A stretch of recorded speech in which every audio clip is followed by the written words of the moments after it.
Hello friend, आप सभी का अपने यूट्यूब चैनल में स्वागत है दोस्तों। आज हम इंडियन इकोनॉमिक्स पर बहुत ही इम्पोर्टेंट प्रश्न लाए हैं दोस्तों, जो ये सभी प्रतियोगी परीक्षाओं में पूछे गए हुए हैं दोस्तों। आप देख सकते हैं, आपका पहला प्रश्न है, भारत में सबसे संपत्ति वाला राज्य कौन है? दोस्तों, आप बता सकते हैं 4 विकल्प में कौन सा विकल्प सही होगा। यदि आपको उत्तर पता हो तो कमेंट बॉक्स में ज़रूर लिखते जाइएगा।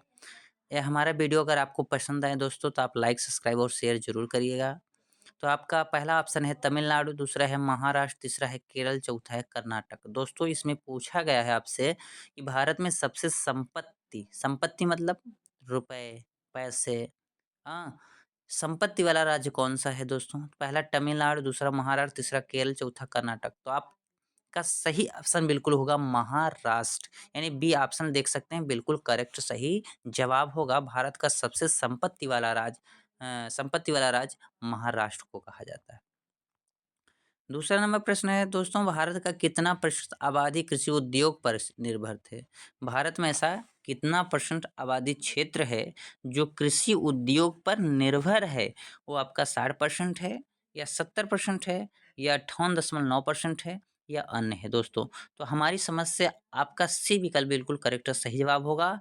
58.9% आपका आबादी क्षेत्र कृषि उद्योग पर निर्भर है। तीसरा नंबर प्रश्न है दोस्तों, राष्ट्रीय पदार्थ से सकल लाभ में कितना प्रतिशत कृषि उद्योग का योगदान है?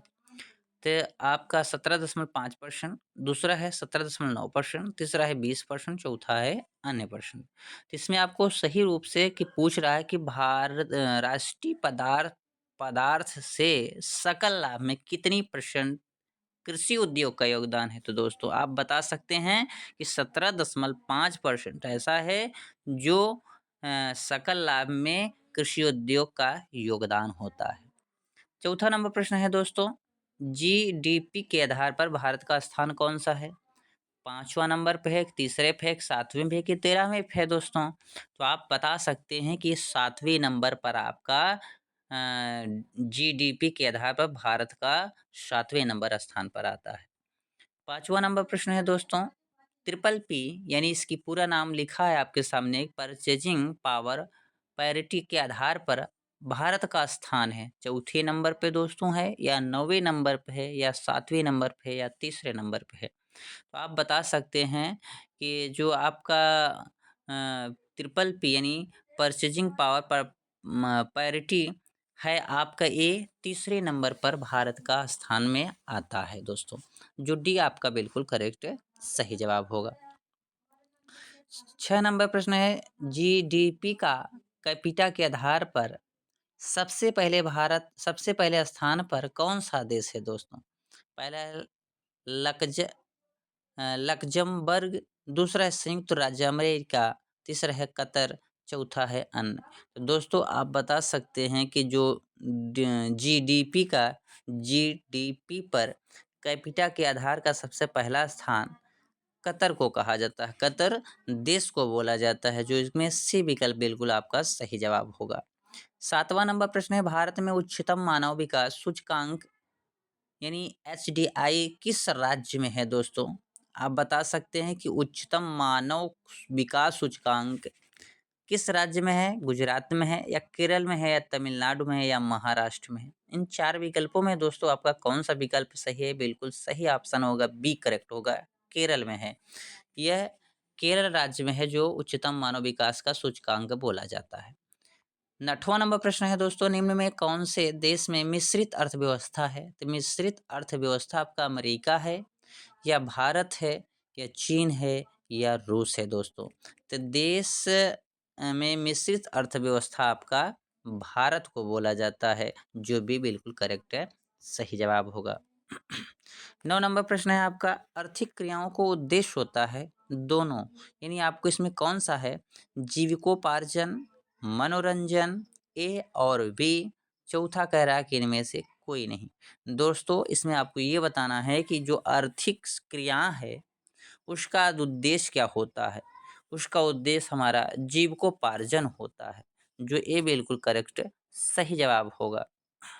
10वां नंबर प्रश्न है, जनसंख्या वृद्धि से आर्थिक विकास की गति। हमारी जो जनसंख्या वृद्धि है दोस्तों, इसकी आर्थिक विकास की गति क्या है? समान रहती है पहला, दूसरे में कह रहा है या तीव्र हो जाती है, तीसरा या मंद हो जाती है, चौथा कुछ भी नहीं होता है। तो हमारी आर्थिक विकास की गति जो होती है वो मंद हो जाती है। किसके कारण? जनसंख्या वृद्धि से आर्थिक विकास की गति मंद हो जाती है, जो सी बिल्कुल आपका करेक्ट सही जवाब होगा। 11 नंबर प्रश्न है दोस्तों, आर्थिक विकास की व्याख्या के विभिन्न आधार कौन-कौन हैं? दोस्तों आर्थिक विकास जो है उसकी व्याख्या की विभिन्न आधार सकल राष्ट्रीय उत्पाद, प्रति व्यक्ति आय, आर्थिक कल्याण का आधार या इनमें से सभी। इन विकल्पों में से आपका डी विकल्प बिल्कुल सही होगा।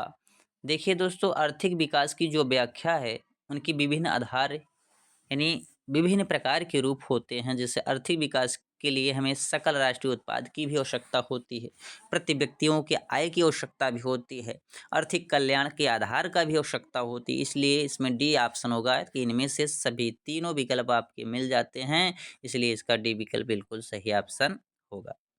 12 नंबर प्रश्न है दोस्तों, मानव विकास सूचकांक में भारत का क्या स्थान है? दोस्तों 126 या 127 या 129 या 128। तो मानव विकास सूचकांक में भारत का 126वां स्थान बोला जाता है। ए विकल्प बिल्कुल करेक्ट होगा, सही जवाब होगा। 13 नंबर प्रश्न है दोस्तों, पहला मानव विकास सूचकांक किस अर्थशास्त्री ने तैयार किया था? जो मानव विकास सूचकांक के निर्माण किया गया था, ऐसे कौन सा अर्थशास्त्री ने तैयार किया था आपको बताना है। ए प्रोप्राइटर अमर्त्य सेन ने, महबूब उल हक ने, डॉक्टर मनमोहन सिंह ने, इनमें से कोई नहीं दोस्तों। तब पहला मानव विकास सूचकांक हमारे महबूब उल हक ने, अर्थशास्त्री इनको बोला जाता है कि यानी महबूब उल हक ने किया था। क्या किया था? पहला मानव विकास सूचकांक। बी बिल्कुल करेक्ट है, सही जवाब। 14 नंबर प्रश्न कह रहा है दोस्तों कि निम्नलिखित में से प्राथमिक क्षेत्र किसे कहा जाता है? तो पहला विकल्प आपका है दोस्तों प्राथमिक से क्षेत्र, कृषि क्षेत्र को, सेवा क्षेत्र को, औद्योगिक क्षेत्र को, इनमें से कोई नहीं। दोस्तों 4 विकल्प है निम्नलिखित में से प्राथमिक क्षेत्र हम हमेशा कृषि क्षेत्र को कहते हैं, क्योंकि यह हमें प्राथमिकता हमारी कृषि क्षेत्र से ही मिलता है, ना कि सेवा क्षेत्र से। हमारी कोई भी प्राथमिकता हो हम अपने ज़मीन, भू बर्जर से ही प्राप्त कर सकते हैं, कृषि क्षेत्र से ही प्राप्त करते हैं, इसलिए ए विकल्प बिल्कुल करेक्ट है, सही जवाब। 15 नंबर है शिक्षक द्वारा अपने पुत्र को पढ़ाना। यानी कोई शिक्षक है, कोई अध्यापक है, वो अपने पुत्र को पढ़ा रहा है, कौन सी क्रिया है उसमें बताना। अनार्थिक क्रिया, आर्थिक क्रिया या दोनों ही क्रिया हो सकती हैं या इनमें से कोई भी नहीं हो सकती हैं दोस्तों। यदि आप एक शिक्षक हैं और आपके द्वारा अपने पुत्र को पढ़ाना हुआ तो आपका क्या हुआ? अनार्थिक और आर्थिक दोनों होते हैं दोस्त। यानी सी विकल्प आपका बिल्कुल करेक्ट है, सही जवाब होगा। दोस्तों यह वीडियो अगर आपको पसंद आया हो तो इसे सब्सक्राइब, लाइक और शेयर करना ना भूलना।